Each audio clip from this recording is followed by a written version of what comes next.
Нам всем сегодня нужен мир, правда? На первом собрании было много тревожных новостей, каких-то тревожных сообщений.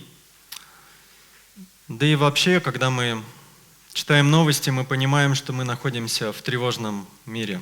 Мы живем в тревожное время. Казалось бы, закончилась пандемия, и все должно было вернуться на круги своя, к спокойной жизни. Но началась серия войн, конфликтов, и мы вновь находимся в тревожном время, в тревожном месте.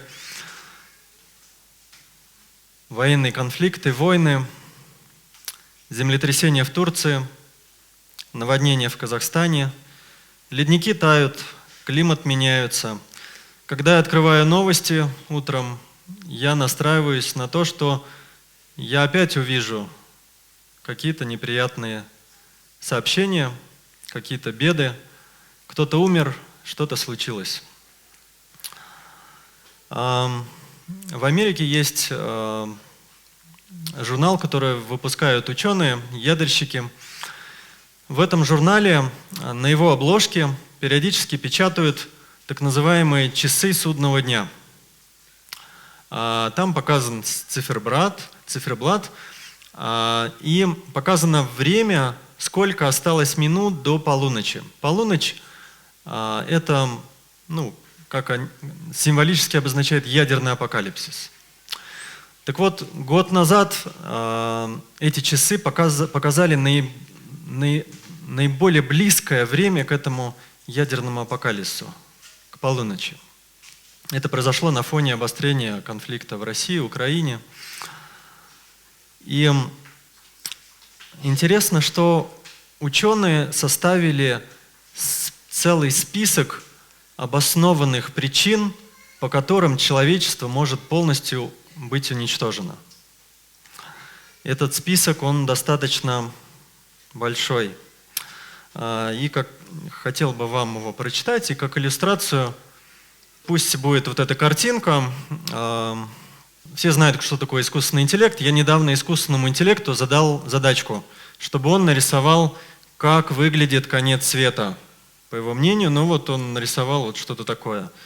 Я, честно говоря, не берусь истолковывать все вот это нарисованное, но вот он видит это так. Не знаю, похоже ли это на ваше представление, но вот что есть, то есть. Итак, список, который ученые составили, катастроф, событий, которые могут привести к полному апокалипсису. Ядерная война, пандемия, голод, экологическая катастрофа, нанотехнологии, глобальное потепление, глобальное похолодание, вулканы, озоновый слой, смена магнитных и географических полюсов, землетрясения, искусственный интеллект, вот, кстати, об интеллекте, астероиды, вспышка на Солнце, вспышка сверхновой звезды, гамма-всплески, процессы в ядре Земли и другие. Помимо этого, много сил и денег тратят крупные державы на то, чтобы создать такое оружие, которое способно уничтожить все живое. Более того, те же самые крупные державы тратят, наверное, не меньшее количество денег и сил на то, чтобы создать способы, с помощью которых они могут спастись в случае этого ядерного или другого апокалипсиса. К примеру, если вы знаете, сейчас ведущие страны мира тратят большие деньги на колонизацию Луны и Марса, на возможную колонизацию Луны и Марса. Например, Илон Маск отправил уже множество ракет дорогущих, они то взрывались, то не выходили куда нужно, на орбиты, что-то еще, но эти попытки постоянно продолжаются с большим упорством. Зачем нужна эта колонизация Луны и Марса? С определенной целью, чтобы была возможность, так сказать, сбежать в случае какого-то определенной катастрофы. Читая вот такие новости, хочется и одновременно и плакать, и смеяться, и не знаешь, вот, что правильно даже делать, какая реакция правильная. И людям хотелось бы жить спокойно. Нам хотелось бы жить спокойно. Но никто же не дает. Цивилизация достигла вершины своего прогресса. Да? Технологический уровень сегодня зашкаливает. Но та же самая цивилизация висит на волоске от гибели. И мы, христиане, мы не отделены от этой цивилизации, от этого мира. Мы находимся внутри него. И перед нами встают похожие вопросы, как перед людьми, которые нас окружают. Что говорит об этом Библия? Что Библия говорит о будущем? И вот как-то ученики подошли к Иисусу и показали ему великолепный Иерусалимский храм. Сами ученики были в основном из Галилеи, они редко могли наблюдать этот храм. И когда они оказывались около него, он вызывал у них естественное чувство восхищения. Он внушал им какую-то стабильность. Это было величественное здание, можно сказать, чудо света того времени, одно из величайших архитектурных чудес того времени. И они естественным образом сказали Иисусу: «Учитель, посмотри, какие здания». На что он ответил кратко и очень жестко: «Все это будет разрушено». Подобно этим ученикам, нам может казаться, что то, что нас окружает, это величественная цивилизация, созданная в каком-то смысле умом, руками многих умных людей, она незыблема, она почти совершенна, она настолько технологично продумана и устойчива, что что может с ней случиться? Но в то же время и эту цивилизацию ждет гибель. Давайте мы с вами прочитаем, что ответил Иисус на вопрос учеников. И этот ответ Иисуса может помочь нам сегодня ответить на наши вопросы о будущем, ответить на наши вопросы, что будет с этим миром и что нам делать в этой ситуации. Ученики спросили его, по сути, как и когда ты придешь, как и когда случится конец этого мира. Эти же вопросы волнуют и нас с вами, и людей вокруг нас. Давайте прочитаем Матфея 24 главу с 3 по 44 стих. Это большой отрывок. Но давайте наберемся терпения. Этот весь отрывок, он описывает ответ Иисуса на этот вопрос учеников. С 3 стиха. «Когда он сидел на Масличной горе один, подошли к нему ученики и спросили: „Скажи нам, когда это будет? И каким будет знак, по которому мы узнаем о твоем возвращении и о конце этого мира?“ Иисус сказал: „Смотрите, чтобы вас не ввели в обман. Многие будут приходить под моим именем и говорить: „Я помазанник Божий“, и многих ведут в обман. Вы услышите о ближних и дальних войнах. Смотрите, не пугайтесь. Так и должно быть, но это еще не конец. Восстанет народ на народ, и царство на царство. Будут голод и землетрясения во многих местах.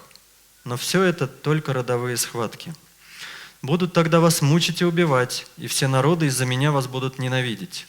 Многие тогда откажутся от веры и будут друг друга предавать и ненавидеть. Много лжепророков явится в те времена, и многих ведут в обман. Из-за того, что умножится зло, у многих остынет любовь. Но кто выдержит до конца, будет спасен. Но прежде по всей земле возвестят эту весть о Царстве, чтобы услышали ее все народы, и только тогда наступит конец. Когда увидите мерзость осквернения, стоящую в месте святом, о которой сказал пророк Даниил, пусть тот, кто читает, поймет, тогда те, кто в Иудее, пусть бегут в горы.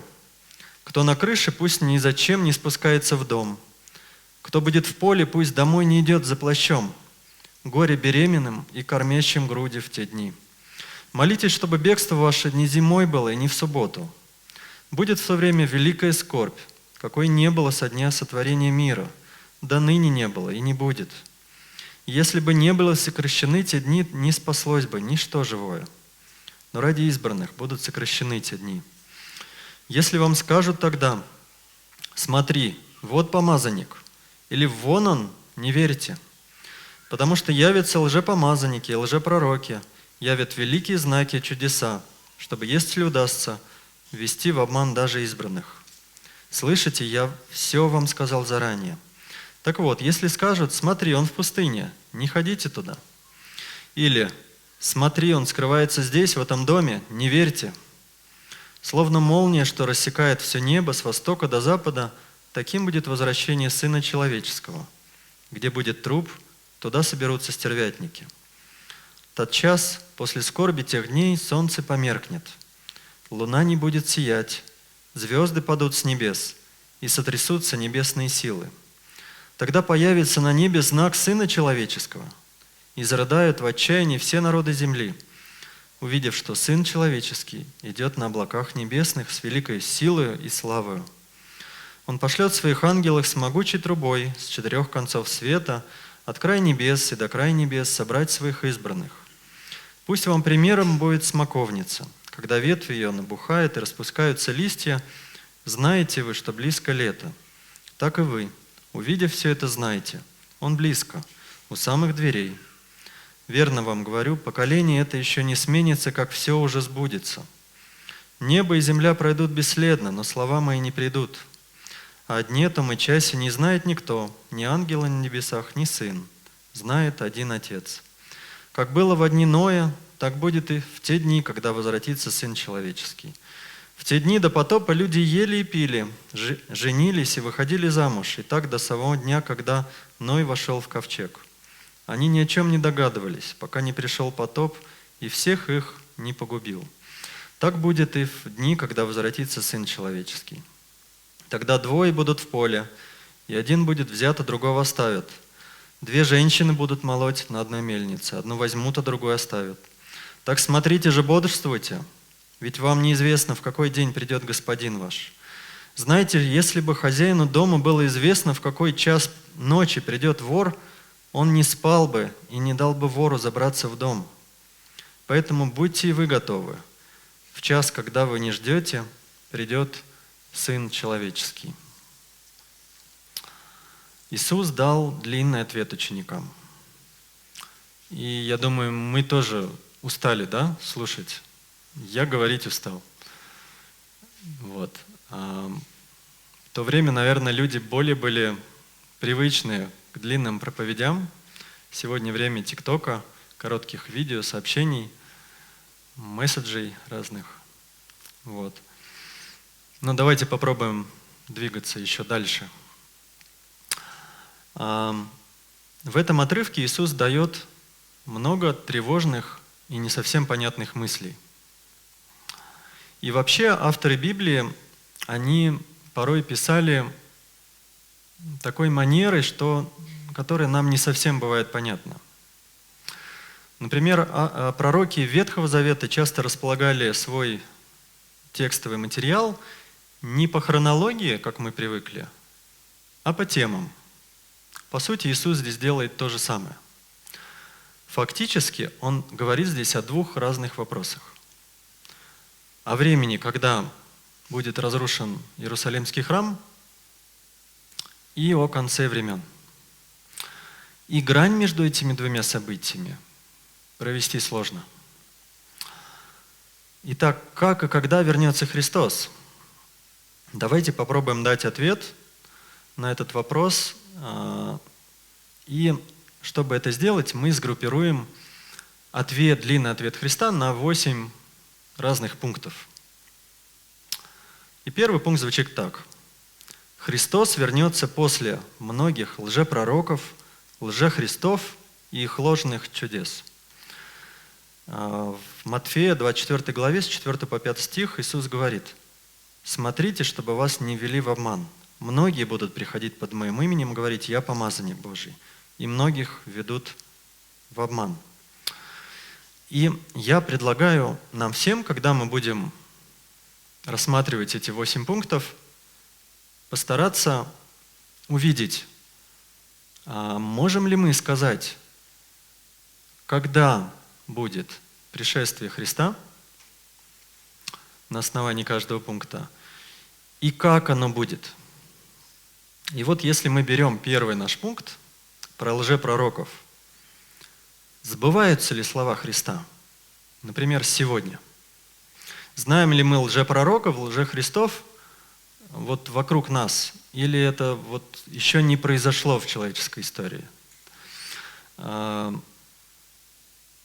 Вот я вам не сказал, я в 2014 году был, отвлекусь, в Иерусалиме, и вот эта длинная проповедь, которую Иисус сказал ученикам, Он прочитал, вероятно, когда сидел на Масличной горе напротив храма.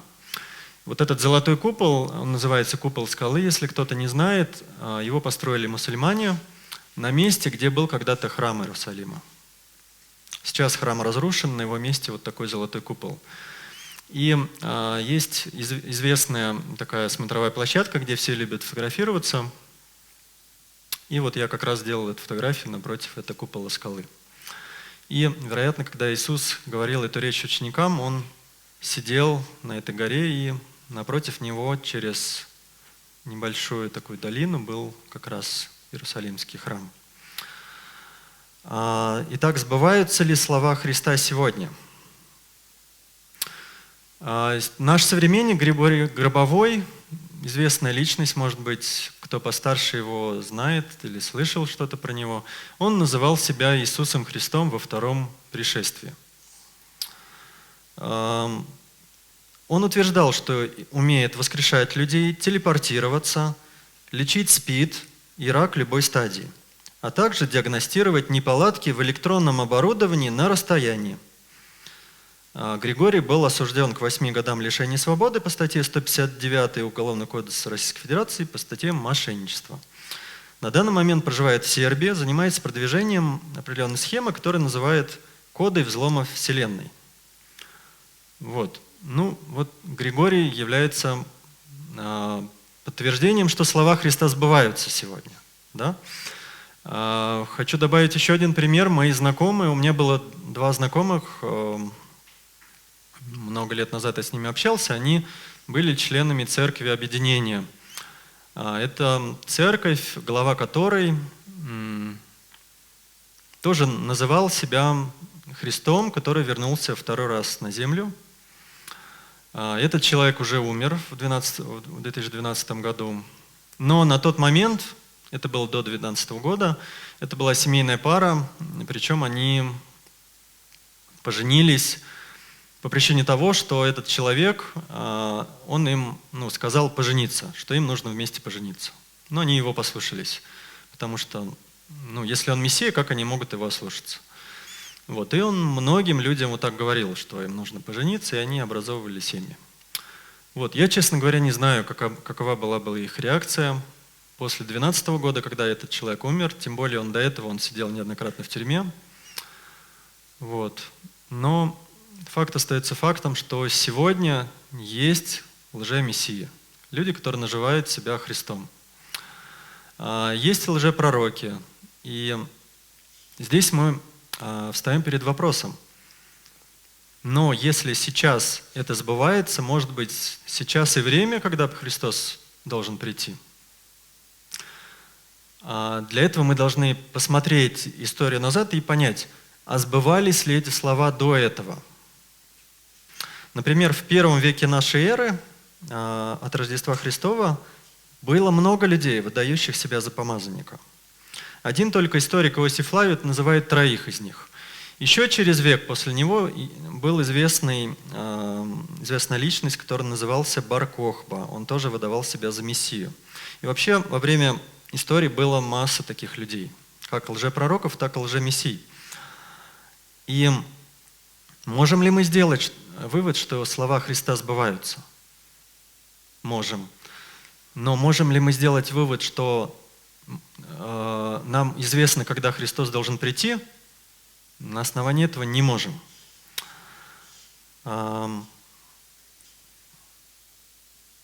Иисус сразу после этих слов, Он дает сразу наставление.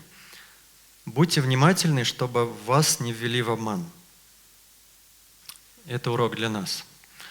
2 пункт. Иисус вернется после бедствий, после многих бедствий, после войн, голода, землетрясения. Он говорит, что вы услышите о ближних и дальних войнах. Смотрите, не пугайтесь. Так и должно быть, но это еще не конец. И нам не нужно доказывать, что сейчас эти слова, они сбываются, потому что вокруг нас множество военных конфликтов. Мы были свидетелями землетрясений разрушительных, да, не так давно. Периодически какие-то катастрофы происходят в мире, голод в той же Африке, да. И мы можем сказать, что сейчас мы могли бы назвать эти события исполнением слов Христа. Но были ли эти события похожи в прошлом? Да, были. И даже больше того, эпидемии косили целые народы, целые государства, а войны длились даже и столетиями. Иисус дает здесь также свой совет. Он говорит, что не бойтесь. Третий пункт звучит так. Христос придет после гонений. Матфея 24, 9 по 10 стих звучит: «Будут тогда вас мучить и убивать, и все народы из-за меня вас будут ненавидеть. Но кто выдержит до конца, будет спасен».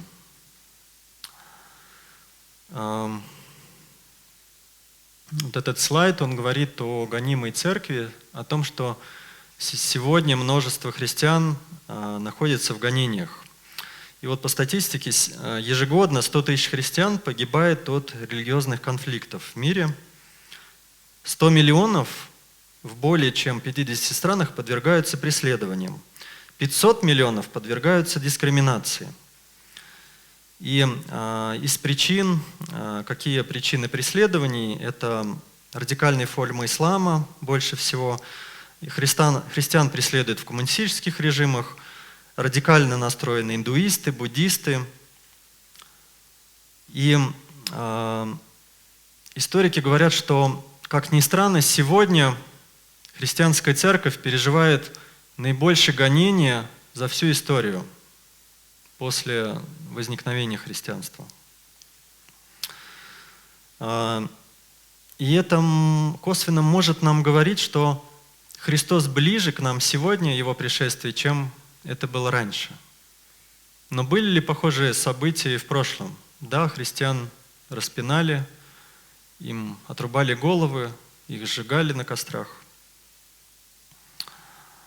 И в Казахстане люди старшего поколения, наверное, помнят, что были масса людей, которые приехали из ссылки сюда за веру, была масса людей, которых расстреливали не так давно. Сегодня мы не испытываем сильных гонений, но каждый из нас проходит через определенные испытания. Иисус дает нам также здесь совет, урок. Кто выдержит до конца, тот спасется. Нужно держаться до конца. 4 пункт звучит так. Христос придет после проповеди всем народам. Матфея 24:14 звучит так. «Прежде по всей земле возвестят эту весть о Царстве, чтобы услышали ее все народы, и только тогда наступит конец». Вот на этом слайде можно увидеть, согласно Википедии, открытой энциклопедии в интернете, христианство является самой распространенной религией в мире как по численности, так и по географии. Вот самые темные области, они показывают места, где наибольшая плотность христиан проживает, более светлые, соответственно, там, где христиан меньше. Интересно, что последние годы, десятилетия ситуация меняется, и те области, которые были темные, они становятся светлее, потому что христиан на Западе становится меньше. Те области, которые были светлее, там христиан становится больше. И сегодня христианство по численности, оно больше, чем когда бы то ни было в истории. И отчасти здесь мы, конечно, тоже можем увидеть исполнение слов Христа. и намек на то, что он ближе, чем когда-то раньше. Да? Но в то же самое время мы можем понимать, что есть народы, где Евангелие еще не звучало. Есть языки, где Евангелие еще не проповедовалось. Есть люди, которые его еще не слышали. Можем ли мы сделать вывод, что сейчас, вот через год или через 2 придет Христос? Нет, не можем. 5-й пункт звучит так. Христос придет после мерзости, запустения и великой скорби. Слова «мерзость», «запустение» вот никто не знает точно, что это значит. И никто не знает точно, как истолковывать эти слова. Изначально эта фраза взята из книги пророка Даниила, 12 главы, 11 стиха. И там идет речь о том, что мерзость запустения была поставлена в Иерусалимском храме.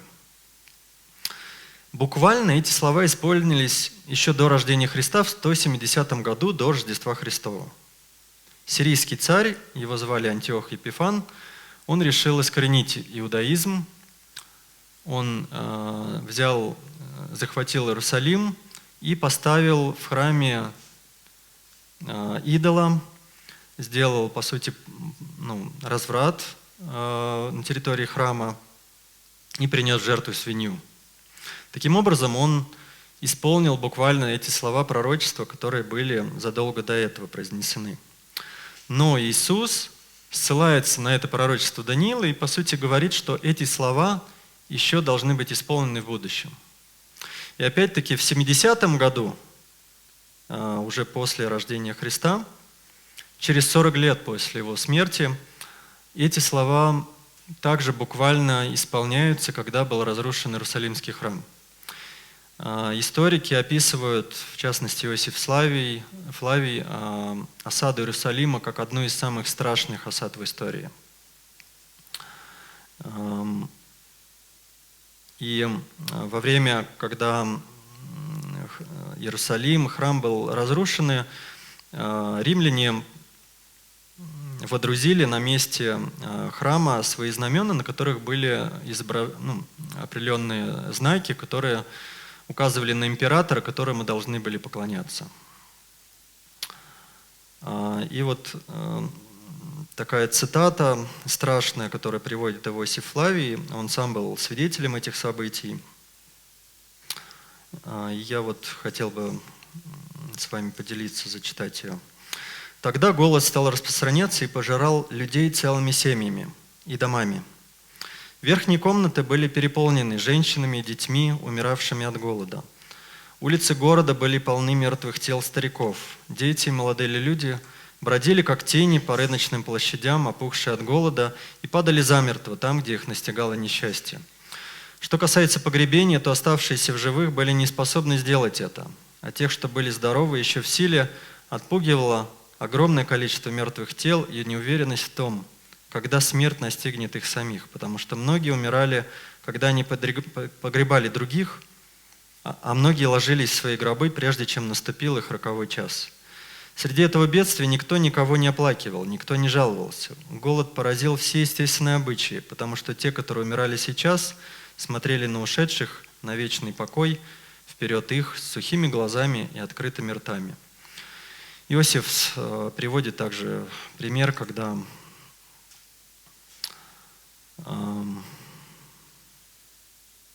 женщина убила и жарила, съела своего ребенка, извините за такие подробности. Он приводит цифры, 97 тысяч человек было взято в плен и обращено в рабство. И умерло во время этой осады более 1 миллиона человек. И в 70-м году эти слова Христа, они исполнились буквально. Это была действительно великая скорбь.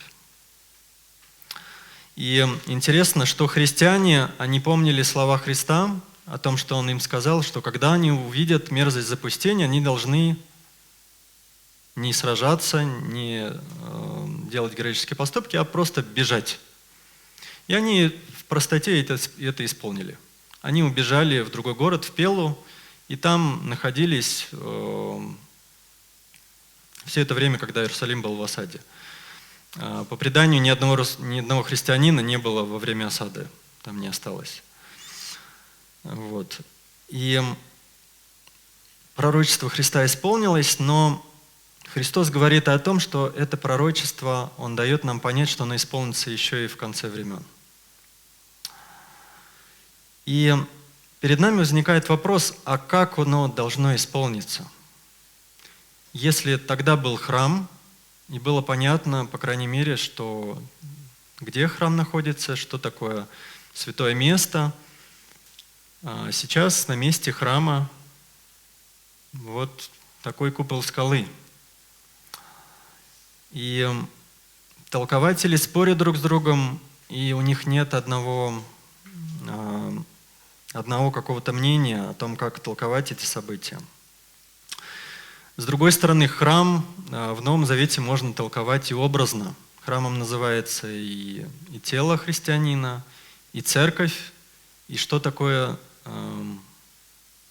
мерзость запустения на святом месте, это тоже вопрос.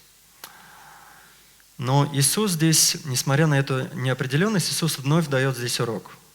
Он говорит, бежать и молиться о том, чтобы это бегство было наиболее безопасным. Можем ли мы на основании этого 5 пункта сделать вывод, что сейчас мы знаем о времени, когда придет Христос? Нет. 6 пункт. Иисус придет после великих знамений на небе. И тотчас после скорби дней тех солнце померкнет, луна не будет сиять, звезды падут с небес и сотрясутся небесные силы. И опять-таки непонятно, нужно ли понимать это в буквальном смысле или в символическом. Если раньше я бы с уверенностью сказал, что да, буквально, то сейчас я могу сказать, что я не знаю. И, вероятно, эти слова – это попытка выразить что-то неописуемое человеческими словами. Это событие является определенной тайной для нас. Например, Мэтью Генри, известный комментатор Библии, описал об этом так, что Христос более желает приготовить учеников ко всем грядущим событиям, нежели дать им ясную картину самих событий. Но вместе со всем этим Иисус говорит нам наблюдать за происходящими событиями. И когда мы видим, что эти события сбываются, мы должны знать, что Он близко. 7 пункт. Иисус придет явным образом. В 30 стихе Христос говорит о том, что на небе появится знак Сына Человеческого, и что Он будет идти на облаках небесных с великой силою и славою. Здесь для нас, по крайней мере, есть какая-то более-менее ясность. Ясность в том, что Христос придет очевидным образом, что вот как молния сверкает, так Он будет явен. Да? Но опять-таки, а как будет эта явность? Облака небесные являются буквальным выражением действительности, или это образное выражение?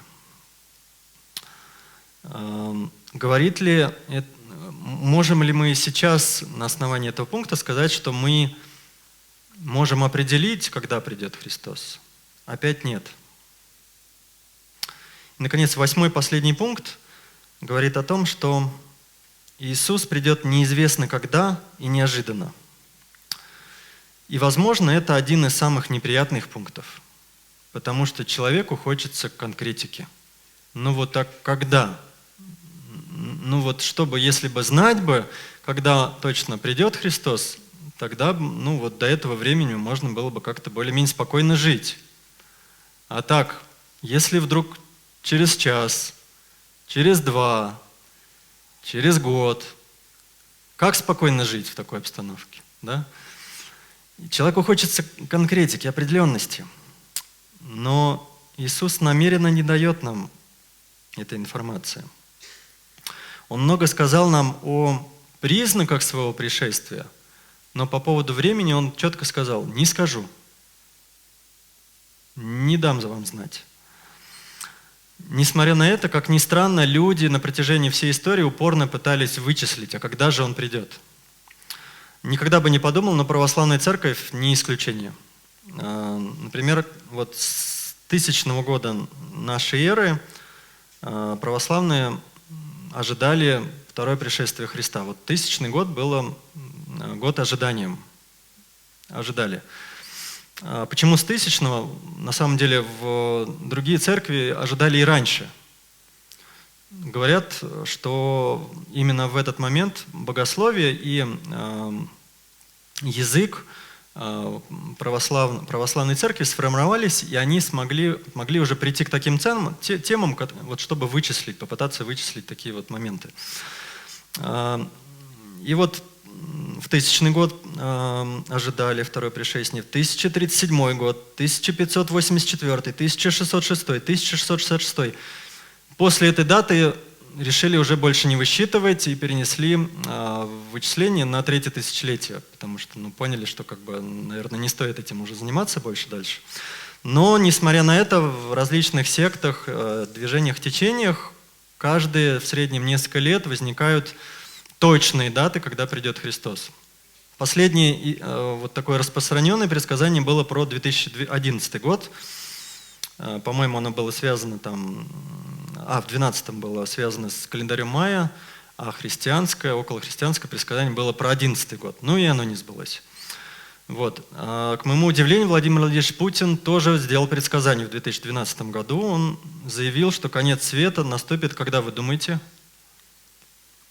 Ни много ни мало, через 4,5 миллиарда лет. И он обозначил причину, почему именно тогда, что тогда все жители Земли погибнут из-за того, что Солнце превратится в белого карлика. На эту мысль его натолкнули ученые. Если серьезно, времени, когда придет Христос, реально действительно никто не знает. Никто из нас не знает. Христос намеренно не дает нам ясности. Вместе с тем, события, которые похожи на вот эти 8 пунктов, на вот эти слова, которые описывал Христос, эти события, они в той или иной мере сбывались на протяжении истории. И для людей, для христиан, которые жили в то время, это был своеобразный такой маленький апокалипсис. Для них в то конкретное время важно было сохранить верность Христу, терпеть и быть верными Ему.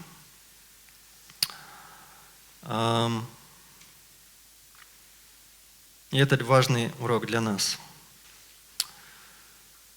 Итак, давайте попробуем подвести итог этой сложной теме, когда и как придет Христос. Иисус не оставил нам ни точного времени, ни какого-то чек-листа, как говорят сейчас, по которому можно проставить галочки и понять, уже все, пора.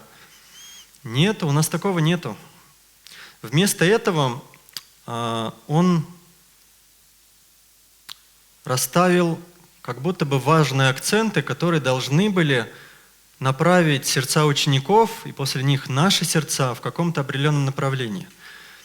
Он расставил акценты, над которыми должны были размышлять поколения христиан, и что-то должно происходить с их сердцами, когда они размышляют над этими акцентами. Что делать нам, что делать ученикам Христа? Как реагировать на вот эти страшные, непонятные события? На протяжении всех этих слов, этого большого текста, Иисус делал вкрапления таких наставлений, направлений. Он направлял умы учеников, что им конкретно нужно делать, что Он ожидает от них. Например, Он учит их внимательными быть, чтобы не поддаться обману. Для чего? Потому что в тех обстоятельствах, в которых они окажутся, им нужна будет проницательность. Он учит их не пугаться бедствий. Для чего? Потому что он ожидает от них смелости. Он учит быть верными до конца. Вот этот список. Верными до конца. Для чего? Потому что он ожидает от них верности. Он учит избегать ненужной опасности и молиться об этом. Почему? Потому что он хочет, чтобы они были мудрыми. В виде исполнения слов его, он хочет, чтобы они знали, что он близко. Почему? Он ожидает, чтобы они искали его. Он ожидает от них, чтобы они бодрствовали постоянно, каждый день. Для чего? Он ждет от них постоянства. Если объединить вот эти все уроки, которые он им преподает на фоне страшных событий будущего, можно сказать, что он учит их быть, проходя через эти испытания, страшные события, он учит их любить. Любить его и любить друг друга. И это урок для нас, что, казалось бы, для чего Иисус так пространно и долго рассказывал про то, что нельзя проверить, или про то, что сложно проверить. Для чего Он так долго мучил учеников этими описаниями, не сказав им ни слова, когда же это произойдет? Потому что Он ожидает, что Его последователи на протяжении истории превратятся в тех, кто будет похож на Него самого, в тех, кто будет любить друг друга, кто будет любить Бога. В заключение я хочу оставить для нас всех две цитаты, которые могут ободрить нас. Их оставили известные христианские личности. Первую произнес Билли Грэм. Он сказал так: «Я прочитал последнюю страницу Библии. В конце все будет хорошо». И вторую цитату произносила мать Тереза. Она говорила следующее: «Вчера прошло, завтра не наступило. У вас есть только сегодня. Так начинайте же». Аминь.